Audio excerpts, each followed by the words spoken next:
Let's take a look at this example. The very first thing which we're supposed to do in order to find differential of y, we're supposed to find the derivative of this function. So I have dy over dx is equal. Okay, don't forget that the content of the parenthesis is my u. Anytime I do not have coefficient next to the parenthesis, there is always invisible one.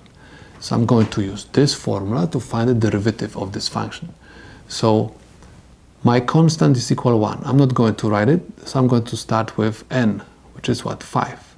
So 5 times u. My u is 1 minus 4x squared. 1 minus 4x squared. N minus 1, so 5 minus 1 is equal 4 times the derivative of u.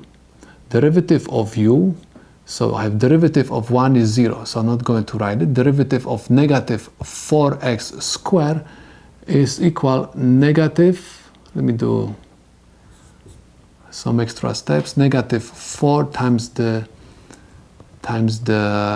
exponent, and I have x, and I have 2 minus 1, because I have to subtract 1 from the exponent, is 1, I'm not going to write it, derivative of x with respect to x.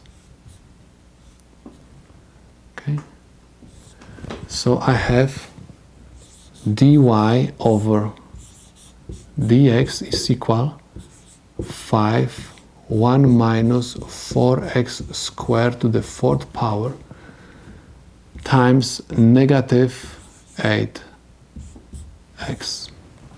So I have dy over dx is equal 5 times negative 8x is equal negative 40x, and I have 1 minus 4x squared to the 4th power.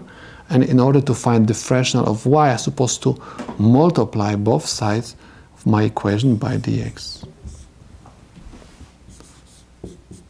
So dx and dx will cancel out. So if dy is equal minus 40x, 1 minus 4x squared to the 4th dx. And this is my answer to this problem.